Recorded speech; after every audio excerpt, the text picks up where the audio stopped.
Samantala, nagka-landslide naman sa Barangay Commonwealth, Quezon City. Para sa detalye, makibalita tayo sa aking partner na si Maki Pulido. Partner, kamusta ka dyan? Partner, ang lakas-lakas pa rin ng ulan. Actually, walang tigil ang ulan dito simula kaninang umaga. Pagdating natin dito ay hindi na tumigil yung pag-ulan. Katulad nga nung nabanggit mo, nagkaroon nga rito ng landslide. Bandang alas 8 ng umaga ay natabunan ng malaking tipak ng lupa ang may 5 kabahayan. So, right now ay temporarily tumigil yung paghuhukay.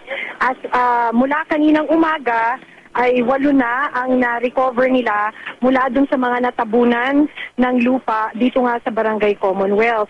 So 8 yan, ikikwento ko lang na ang pinanggagalingan kasi natin ng bilang kung ilan yung supposedly na nawawala ay yung si JC Bailon. Dahil sinasabi rin ni JC Bailon, pati ng mga kapitbahay, ay pamilya niya ang lahat ng mga biktima ng mga natabunan. Iisang pamilya yan.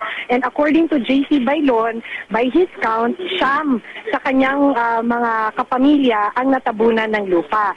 So far, simula kaninang umaga and the rescue started looking for the victims ng landslide ng 8:30 ng umaga. Simula noon ay 8 na ang nakuha.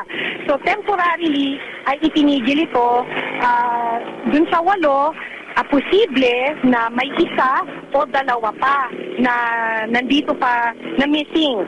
Dahil ang sinasabi sa atin kanina ni JC Bailon, by his count, 9 ang posibleng nandun sa loob ng bahay at natabunan ng lupa. Hinihintay pa niya, he's still trying to get in touch with his daughter na sana daw ay nakapasok na sa trabaho.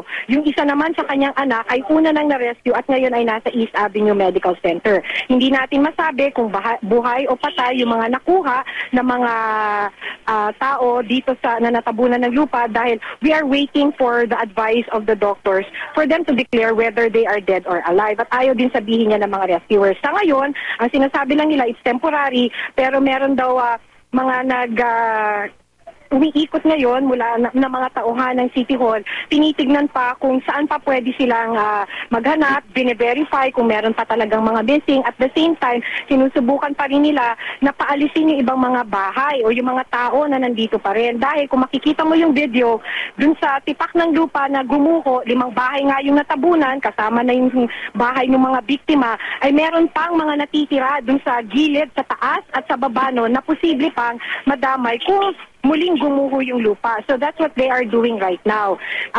Ika-clarify ko lang ulit, of the 8, ang kasama na doon ay yung 3 apo ni Ginoong JC Bailon, ages 3, 2, and 3 weeks old yung sanggol, at yung kanyang mga anak at asawa.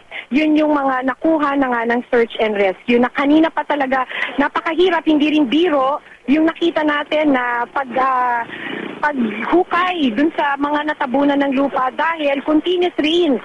Most of it talagang mano-mano yung paghukay nila. Yung gumuhong lupa, hindi talaga yung biro na natabunan yung mga biktima. So, most of it ang sikip-sikip dahil this is a community na masikip yung mga iskinita. So, ang sikip-sikip, mano-mano nilang kinukuha despite the heavy rain. So, kanina, yung nakita, yung mga natagpuan, partner, ay magkakasama.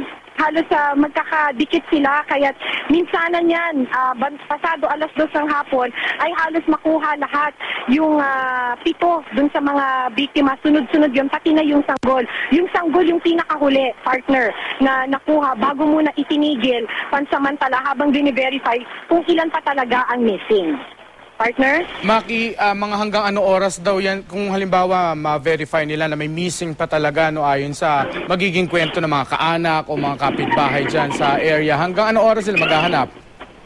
Wala tayong makuhang correct information right now, Mark, dahil there are different kinds of rescue groups.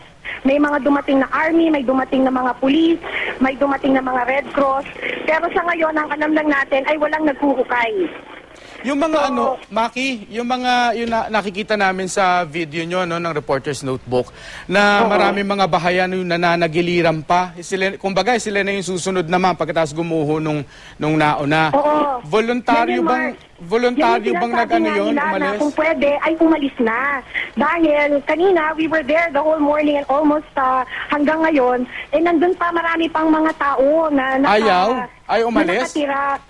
Medyo, ang pagkakasabi sa atin kanina, around 10 to 15 minutes ago, they've been trying to ask the people to leave, pero di pa nila nakukumbinsi na umalis. So, kung nakikita mo yung video, parang di ba gumuhong lupa yan? Oo. Tapos, may mga natabunan sa baba.